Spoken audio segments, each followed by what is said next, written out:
as a primary care physician, it has been frustrating for years that if I have an elder patient who needs to go to rehab, that they have to go to the hospital first for 3 days before their rehab stay will be covered by Medicare. I'm sure most of you are aware that in 1965, I think it was, Medicare put into law a rule that a person needs to be in the hospital for 3 days before they can go to rehab, otherwise it won't be covered. There have been many, many legal actions regarding patients where this failed, and they ended up with a big bill. So through OneCare, we have been given a pass on that. It's called the 3-day waiver, and we started this in May.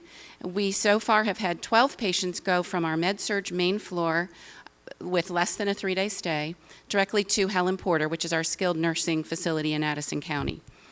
I can give you a couple of examples. One of our patients had a total knee replacement. She was in her 70s. She really didn't need to stay in the hospital for 3 days. She needed to stay there for 1 day. But then she was not quite well enough and didn't have the supports at home to go home at that point.